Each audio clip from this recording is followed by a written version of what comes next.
Esta conferencia comenzará a grabarse.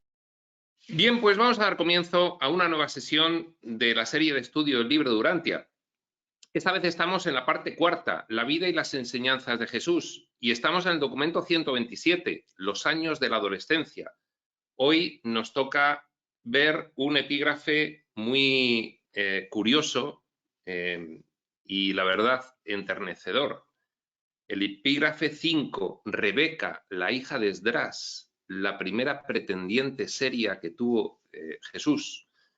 Y sin más preámbulo dice así: 5, Rebeca, la hija de Esdras. Aunque Jesús era pobre, su nivel social en Nazaret no había sufrido menoscabo. Tenía bastante fama, lógicamente, por cómo era. Era uno de los jóvenes más destacados de la ciudad, y casi todas las doncellas le consideraban con gran respeto y algo más. Puesto que Jesús era un espléndido ejemplar de robustez física y desarrollo intelectual, y teniendo en cuenta su reputación de líder espiritual, que ya la tenía debido pues, a su interacción con todos los nazarenos y a que participaba los sábados en la sinagoga con gran éxito, leyendo las escrituras y dando su particular interpretación, ordenando los textos de forma que tampoco tuviese que mojarse mucho para no contrariar la ortodoxia de la religión hebrea. Y teniendo en cuenta su reputación de líder espiritual, no es de extrañar que Rebeca, la hija mayor de Esdras, un rico mercader de Nazaret, descubriera que se estaba enamorando de este hijo de José. Estas son las primeras tentaciones que tenía Jesús de, en fin, abandonar su misión. Pero primero le confió sus sentimientos, esta Rebeca, a Miriam, la hermana menor de Jesús, la hermana de Jesús, quien a su vez se lo comentó a su madre. María se alarmó mucho. ¿Es que iba ella a perder a su hijo ahora, cuando se había convertido en el indispensable jefe de familia desde la muerte de José? ¿Es que sus tribulaciones, se preguntaba María, nunca tendrían fin? María, pues en fin, se comportaba como una madre, lógicamente. ¿Qué más podría ocurrir? También meditó sobre qué efecto podría tener el matrimonio para la futura carrera de Jesús. No muy a menudo, pero por lo menos de cuando en cuando, aún recordaba el hecho de que Jesús era un hijo de promesa. No en balde se le había aparecido el arcángel Gabriel a María y le había dicho: vas a tener un hijo de destino. Después de discutir el asunto entre ellas, María y Miriam decidieron tratar de frenarlo antes de que Jesús se enterara, hablando directamente con Rebeca, contándole toda la historia y explicándole francamente que creían que Jesús era un hijo del destino, que habría de convertirse en un gran líder religioso, tal vez en el mismo Mesías, ese Mesías esperado por los judíos, libertador de la opresión romana, etcétera, etcétera. Rebeca escuchó atentamente, estremecida y más decidida que nunca a echar su suerte con este hombre de su elección. Se había enamorado a fondo, y compartir su carrera de liderazgo con él, haciendo buena la frase: tras toda persona, la frase dice: tras todo un gran hombre hay una gran mujer. Ahora, por supuesto, eso es también al contrario. Tras toda gran mujer hay un gran hombre. Bueno, pues exactamente igual. Ella quería convertirse en la gran mujer detrás de ese gran hombre, ese gran líder que iba a ser Jesús. Cuando María y Miriam le dijeron: te estás equivocando, ella dijo: no me equivoco en absoluto, sé exactamente lo que quiero, voy a por ello. Arguía consigo misma, Rebeca, que un hombre de tan especial naturaleza necesitaba aún más que otros de una esposa fiel y hacendosa.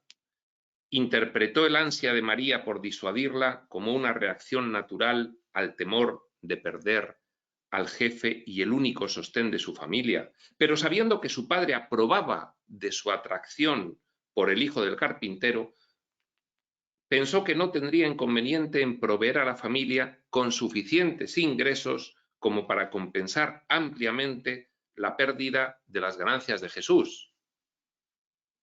Cree uno que el dinero lo puede comprar todo. Y tenía razón. Cuando su padre manifestó que así lo haría, el padre escuchó a la hija y dijo: hija mía, si estás enamorada, hacemos lo que haga falta.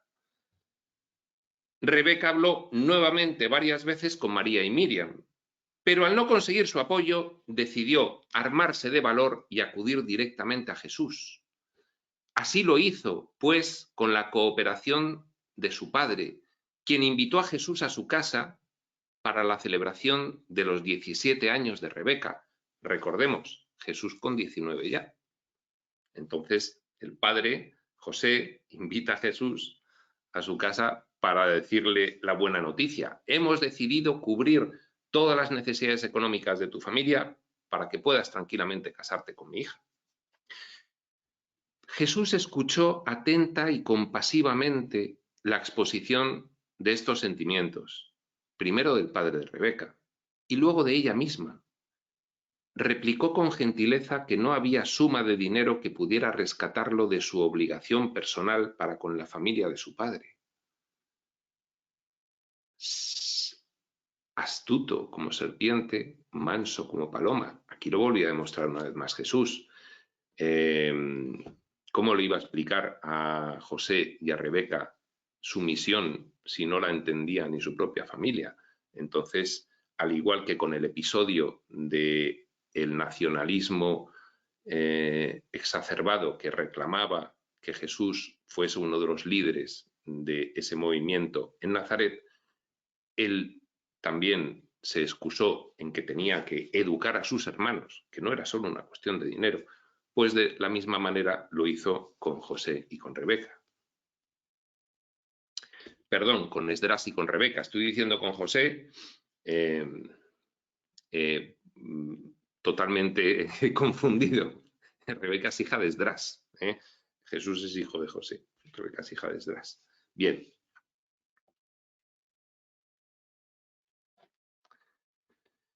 Repetimos, replicó con gentileza que no había suma de dinero que pudiera rescatarlo de su obligación personal para con la familia de su padre, de cumplir con el deber humano más sagrado, la lealtad a la propia carne y sangre de uno.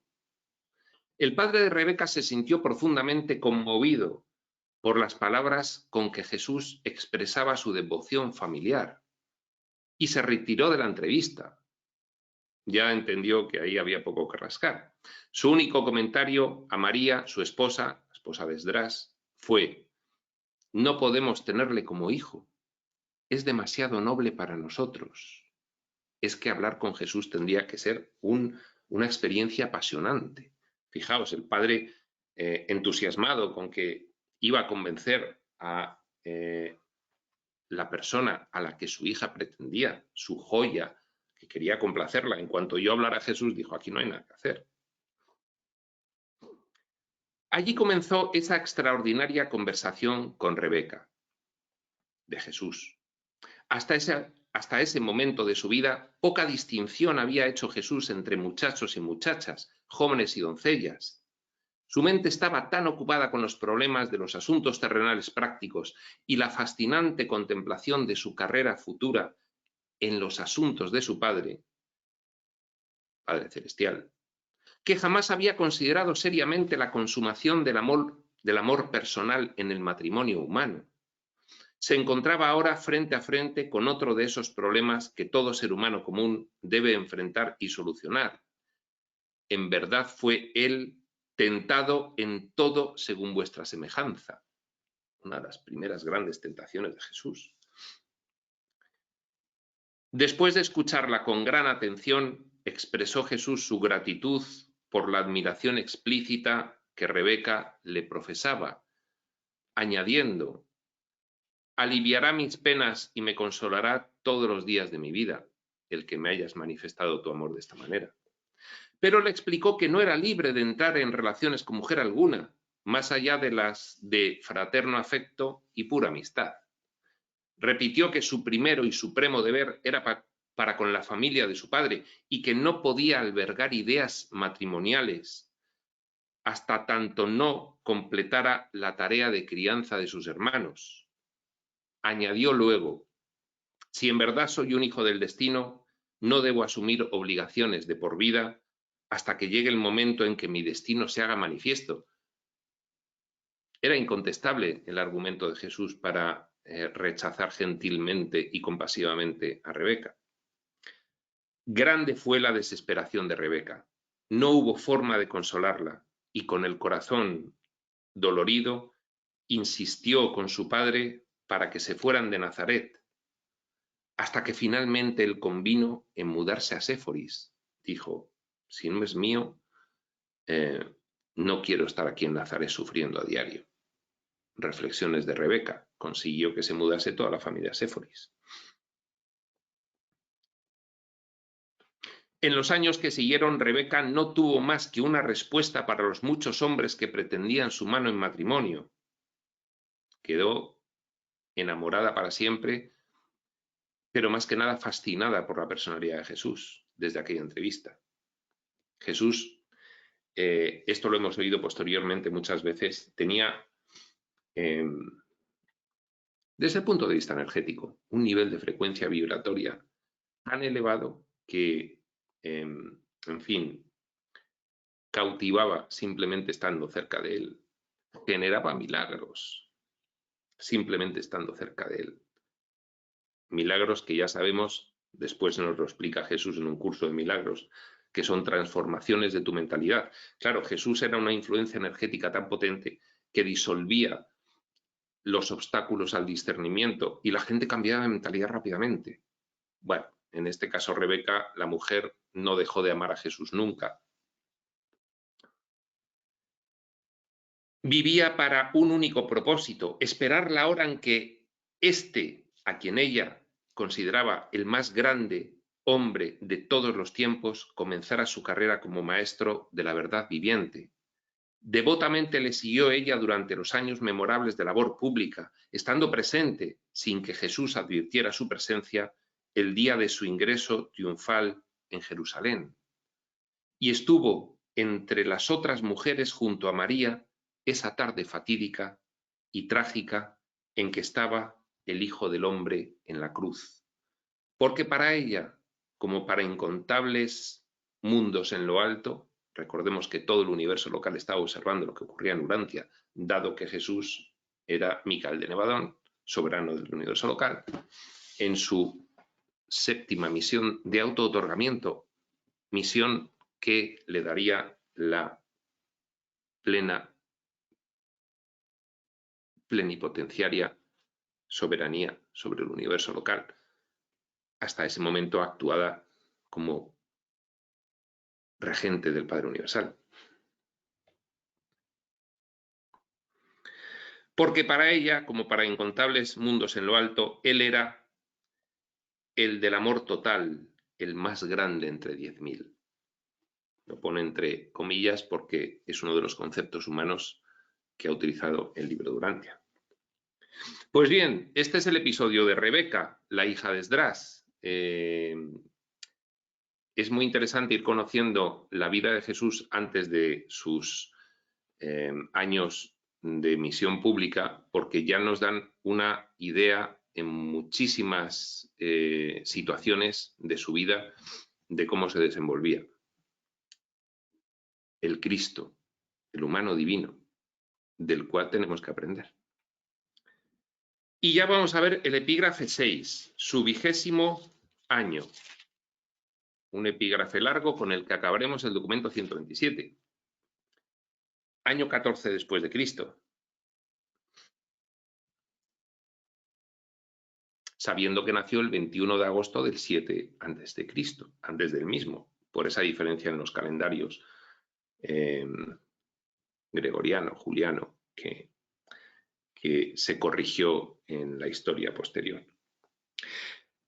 La historia del amor de Rebeca por Jesús se cuchicheaba en Nazaret y posteriormente en Capernaum. De manera que, si bien en los años que siguieron muchas mujeres le amaron, así como le amaban los hombres, con distinto matiz. Nunca más tuvo que rechazar una ofrenda de amor y devoción de otra buena mujer. Desde ese momento en adelante, el amor humano por Jesús se manifestó más bien como adoración y culto. Hombres y mujeres le amaban devotamente, por lo que él era, sin abrigar deseos de satisfacción personal ni de posesión efectiva. El amor del mundo, condicional, exigente, posesivo y excluyente. Pero durante muchos años, doquiera se contara la historia de la personalidad humana de Jesús, se relataba la devoción de Rebeca. Miriam, que bien conocía la historia de Rebeca y había visto a su hermano rechazar hasta el amor de una hermosa doncella, sin darse ella cuenta, Miriam, del factor de su futura carrera de destino, pensando, la ha rechazado por ocuparse de su familia nada más, pensaba Miriam, su hermana. Miriam no sabía María no había contado al resto de los hermanos la aparición del arcángel. Llegó a idealizar a Jesús, Miriam, su hermana, y a amarlo con un profundo y conmovedor afecto, considerándolo padre y hermano a la vez. Aunque tenían poco dinero, ya cambiando de tema, estamos en el 20º año, Jesús sentía un extraño deseo de ir a Jerusalén para la Pascua. Su madre, pensando en su reciente experiencia con Rebeca, le instó prudentemente a que emprendiera el viaje. Sí, hijo mío, vete para allá, no vaya a ser que cambies de idea y te acabes casando con Rebeca y la líes. Aunque no estaba muy consciente de esto, lo que más deseaba Jesús era la oportunidad de conversar con Lázaro y de hablar con Marta y con María, amigos desde la infancia. Desde el primer viaje a Jerusalén de Jesús, con 15 años, con sus padres, incluso previamente. Después de su familia, estas tres personas, Lázaro, Marta y María, eran las que más amaba Jesús, en el sentido de amor humano. En este viaje a Jerusalén tomó por el camino de Meguido, Antípatris y Lida, cubriendo en parte la misma ruta que atravesaron sus padres cuando le trajeron de vuelta a Nazaret desde Egipto. El trayecto le llevó 4 días y mucho pudo reflexionar sobre los acontecimientos del pasado acaecidos en Meguido y sus alrededores, el campo de batalla internacional de Palestina. Debe ser que hubo muchas guerras en los entornos cercanos a Meguido. Jesús pasó por Jerusalén, deteniéndose tan solo para contemplar el templo y las multitudes de visitantes. Sentía una extraña y creciente aversión por este templo construido por Herodes, con su sacerdocio sujeto a nombramientos políticos. Jesús pensaba, no es digno de la casa de mi Padre.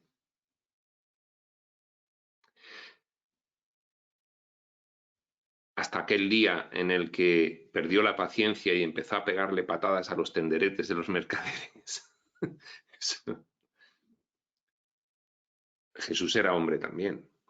Lo que más anhelaba era ver a Lázaro, a Marta y a María. Lázaro tenía su misma edad, en este caso 20, y ya se desempeñaba también como jefe de la familia, pues por el tiempo de esta visita la madre de Lázaro había fallecido también, al igual que lo hizo el padre, que ya había fallecido cuando fue Jesús con Santiago, su hermano.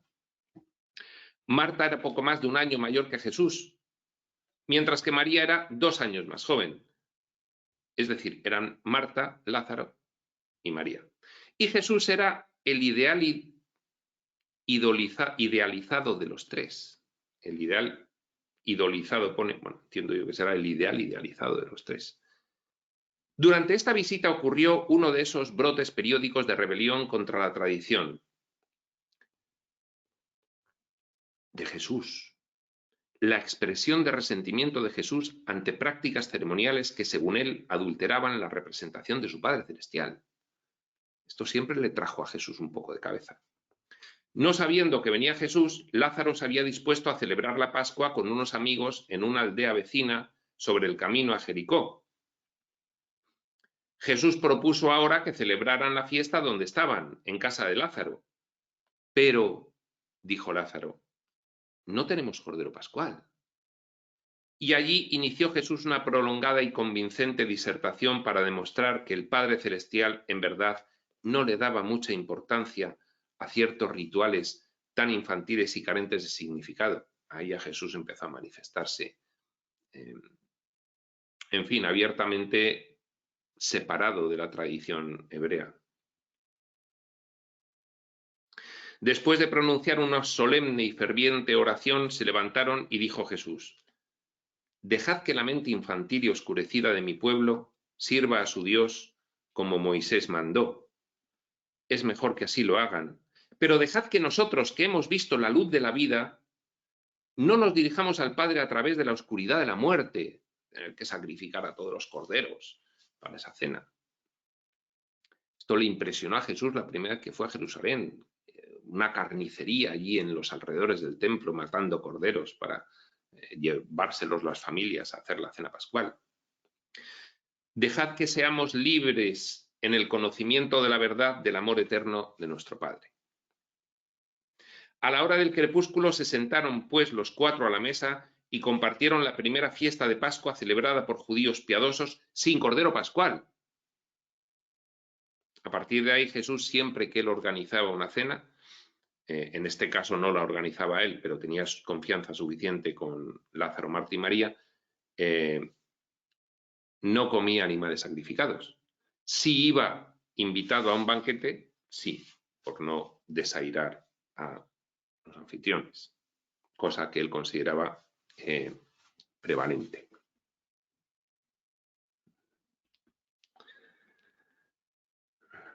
El pan ácimo y el vino habían sido aprontados ya para la Pascua, y estos símbolos sirvió Jesús a sus compañeros, llamándoles el pan de la vida y el agua de la vida, pan ácimo y el vino. De ahí ha pasado a la Eucaristía cristiana. Y comieron en solemne conformidad con las enseñanzas que Jesús acababa de impartir. De allí en adelante fue su costumbre oficiar este rito sacramental posterior. Él, cuando lo oficiaba, cuando organizaba las cenas con Lázaro, Marta y María, o con quien fuese, organizadas por él, sin cordero pascual, con el pan y el vino, pues, en fin, no era un rito como el que vemos ahora en la Eucaristía. De allí en adelante fue su costumbre oficiar este rito sacramental cada vez que visitaba Betania. Cuando volvió a casa se lo contó todo a su madre, quien al principio se espantó. Una cena sin cordero pascual, hijo mío.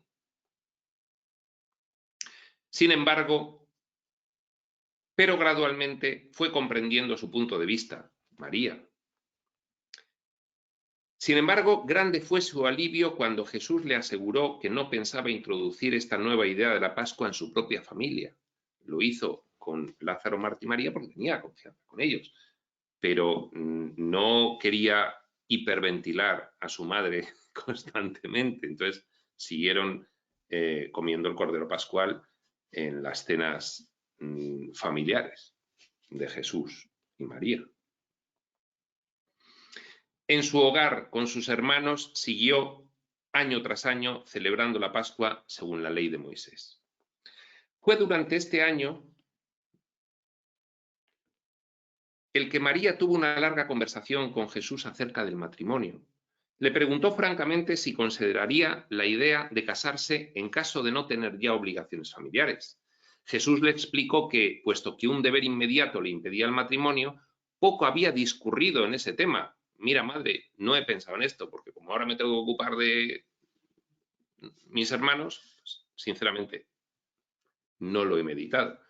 Él agregó que no creía que llegaría a casarse alguna vez, pero que estos asuntos debían aguardar mi hora cuando comience la hora de mi padre.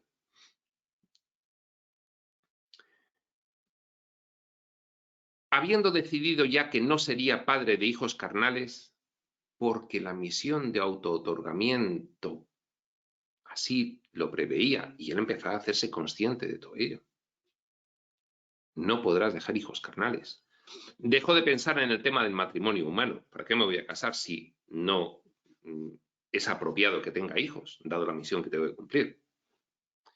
Este año reinició la difícil tarea de entrelazar sus naturalezas divina y humana, 20 años, en una trama que terminaría por ser una individualidad humana simple y efectiva, el humano divino. Entrelazar sus naturalezas divina y humana. Eso es lo que tenemos que hacer nosotros ahora. Seguía creciendo en elevación moral y en comprensión espiritual.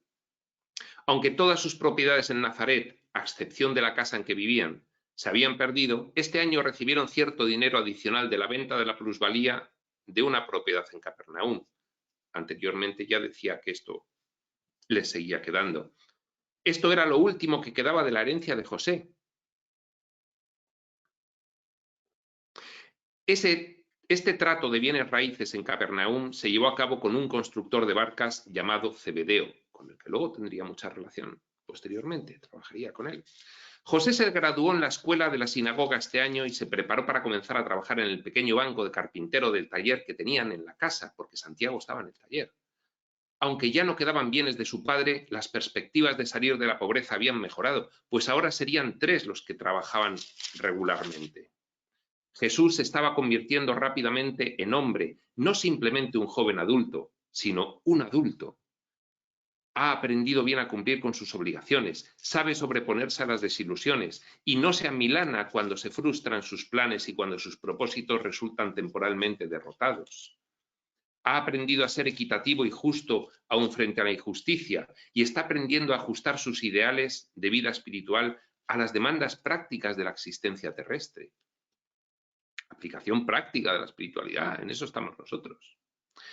Está aprendiendo a proyectar la consecución de metas idealistas más distantes y elevadas, mientras labora seriamente por la consecución de objetivos necesarios más cercanos e inmediatos. Cada cosa a su tiempo. Está desarrollando el arte de ajustar sus aspiraciones a las demandas convencionales de los acontecimientos humanos. No se vuela, en unas palabras, un ojo en el cielo y otro en el suelo. Es lo que nos piden los reveladores ahora mismo que tengamos. Está a punto de dominar la técnica de utilización de la energía del impulso espiritual para mover el mecanismo del logro material. Es que Jesús fue hubo anteriormente también, pero bueno, el primero de nuestra historia occidental que co-creó abiertamente. Jesús llegó a la iluminación completa, lógicamente. Y entonces, fijaos cómo lo dice el libro de Urantia, que no habla de estas cuestiones. Está a punto de dominar la técnica de utilización de la energía del impulso espiritual para mover el mecanismo del logro material. Ya Jesús se tenía que familiarizar con su configuración energética personal y dominarla. Pues es lo que tenemos que hacer nosotros también. Lentamente está aprendiendo a vivir su vida celestial mientras continúa viviendo la vida terrestre, el humano divino. Cada vez más se acoge a la orientación y dirección final de su Padre Celestial, a la vez que asume el papel paterno de orientar y dirigir a los hijos de su familia terrestre. Una cosa no quita la otra. Se está volviendo experto en arrancar la victoria de las fauces mismas de la derrota. Aceptación completa es la clave de todo lo que ocurre, percibiéndolo como lo que da paso a algo mejor, una madurez espiritual impresionante. Está aprendiendo a transformar las dificultades temporales en triunfos de la eternidad. Vaya frase. A ver si aprendemos nosotros. Así pues, según pasan los años, este joven nazareno sigue experimentando la vida como se la vive en la carne mortal de los mundos del tiempo y del espacio. Vivió una vida humana.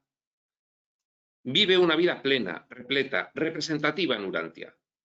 Plena y repleta, que no se encerró. No, en fin, tuvo relaciones románticas, porque no tenía mucho sentido la misión que tenía, pero se relacionó con todo el mundo, viajó, en fin, fue audaz.